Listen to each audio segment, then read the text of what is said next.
Eu me encontro hoje no Sindicato dos Engenheiros do Estado de São Paulo e vou falar agora com Ciro Gomes, ex-governador do Ceará, ex-ministro, provável candidato à presidência da República pelo PDT, o Partido Democrático Trabalhista, o partido do Leonel Brizola. Ciro Gomes, os da nossa geração jamais imaginávamos o Brasil numa crise tão profunda. O que gerou essa crise e como sair dela? Veja, essa crise tem várias raízes. Uma delas, a mais grave de todas, é o desequilíbrio estrutural das contas brasileiras com o estrangeiro. Isso desfinanciou o país e tirou o chão, né, da presidenta Dilma, permitindo o avanço de um golpe de Estado que se supunha não voltaria mais, cuja razão foi motivada por 3 grandes blocos de interesse, que são aqueles que estão mandando no país hoje. O primeiro, a quadrilha da Lava Jato, os políticos do A ao Z, que querem o fim da Lava Jato a qualquer preço e a qualquer custo. O segundo é um centro plutocrata do baronato brasileiro que quis controlar o orçamento público para gerar excedentes a qualquer selvageria e preço, onerando a população mais pobre, para gerar excedentes para colocar no saco sem fundo da dívida. E o terceiro interesse é estrangeiro. É petróleo, concretamente, e na sequência realinhar o Brasil para fora dos BRICS, onde nós tínhamos uma experiência de fortalecimento da soberania nacional brasileira que nos permitisse praticar transferências tecnológicas sensíveis em matéria militar, por exemplo, propulsão nuclear, satélite, essas coisas todas. Esses grandes interesses clandestinos todos se afirmam no Brasil com esse encontro entre um baronato que controla a grande mídia, dita nacional, e uma classe política que, por maioria esmagadora, apodreceu. Ô Ciro, a impressão que a gente tem é que o Brasil está sendo desmanchado. Você olha para tudo que é estruturante da nacionalidade brasileira e está sendo atacado.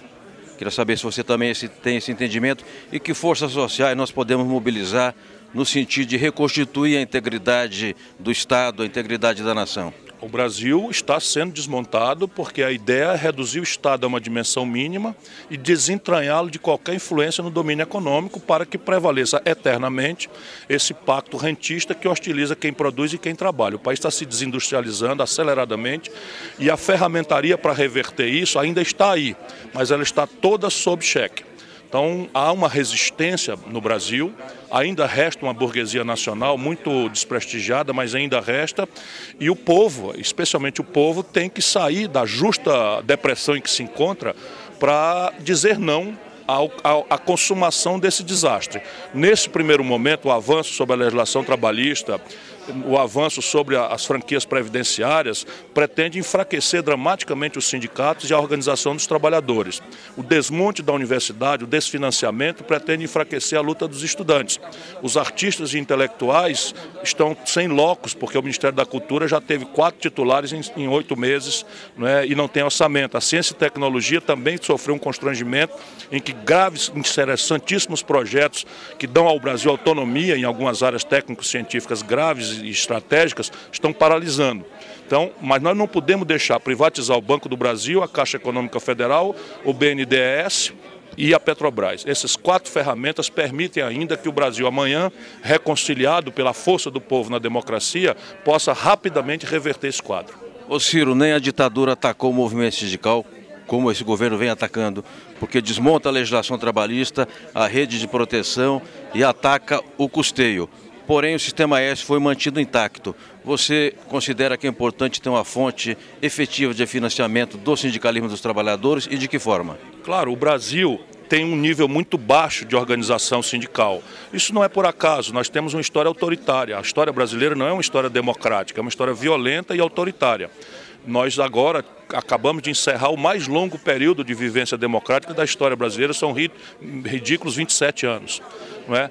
E evidentemente que para você reverter esse quadro, que é essencial para uma sociedade civil energizada, empoderada, capaz de ser, pelas mediações legítimas, informada da trama dos poderosos, é um sindicalismo legítimo, forte, que não seja veio de transmissão de partidos, mas que seja veio de transmissão da base dos trabalhadores para os partidos todos, e isso exige financiamento. Então, evidentemente que ainda não está na hora de você autonomizar o financiamento como um ato voluntário de uma sociedade que está desempregada, com baixo nível de sindicalização e precisando fazer conta de centavo para dar de comer para os filhos. Evidentemente, isso é uma perversão que tem um só interesse: destruir a capacidade do povo se organizar. Ciro, eu participei de uma reunião dos metalúrgicos de Guarulhos ontem e toda a queixa é o desmonte da indústria, fábricas fechando, desemprego em massa. Como é que a gente redireciona o Brasil para gerar emprego? Em 1980, o Brasil tinha 1/3 da sua riqueza produzida na indústria. E tínhamos um protagonismo global em que nós conseguimos vender lá fora com suficiência para pagar aquilo que a gente não sabendo produzir aqui, compra de fora. Hoje essa indústria reduziu a 8% do PIB, ou seja, nós voltamos ao Brasil de 1910. E isso não é por acaso, você tem os preços centrais da economia desalinhados, privilegiando uma espécie de consumismo populista, insustentável, porque o nosso modo de consumo é celular moderno, é câmera de moderna, é novos materiais modernos, é química fina dos remédios, e tudo isso está sendo importado. 80% do valor de um carro vem do estrangeiro e hoje o país está proibido de crescer por esse desequilíbrio estrutural. Qualquer crescimento que a gente faça, apresenta-se um buraco nas contas do Brasil com o estrangeiro, isso provoca uma desvalorização do real, que provoca um aumento de preço, que provoca uma alta da taxa de juros, e esse é o filme que derrubou o Fernando Henrique e, lamentavelmente, também derrubou a Dilma. Nós precisamos reverter esse quadro. Basicamente, o país precisa celebrar um novo projeto nacional de desenvolvimento. Isto não há de ser feito senão por uma enorme parceria lúcida, transparente, clara, entre um setor público energizado, saneado, com uma iniciativa privada convergente com essa estratégia, e a grande tática é reindustrializar o país. A pista, para começar, são 4 grandes blocos, onde o país celebra quase 100 bilhões de dólares de desequilíbrio. O conjunto industrial de petróleo e gás, que estão desmontando, o conjunto industrial do agronegócio, não há razão para a gente importar 40% dos custos de produção da agricultura mais potente do mundo, o complexo industrial da saúde, só o governo federal vai gastar 17 bilhões de dólares gerando emprego e renda na Europa e na China, e o complexo industrial da defesa. Já são bilhões de dólares que a gente gasta importando praticamente tudo, usando o GPS americano para guiar a mira dos nossos canhões, o que é uma aberração, usando os satélites estrangeiros para fazer as comunicações militares sensíveis do país.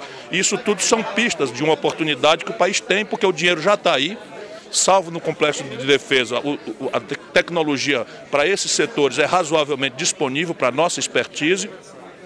E há um mercado doméstico já importante que serve de plataforma, mas o Brasil tem que alinhar-se internacionalmente de maneira a exigir dos parceiros, por exemplo, no BRICS, um regime de preferências comerciais que nos permita ganhar escala global para esses setores, um regime de transferências tecnológicas sensíveis nesses países do BRICS às tecnologias que nós precisamos, e um mecanismo de financiamento rebelde ao Fundo Monetário Internacional, que nos impôs essa receita estúpida que praticamente dizimou o próprio capitalismo americano a partir da crise de 2008. Ciro, por fim, você está animado para o desafio de concorrer à presidência da República, mesmo sabendo que nós teremos pela frente uma espécie de UTI de hospital público?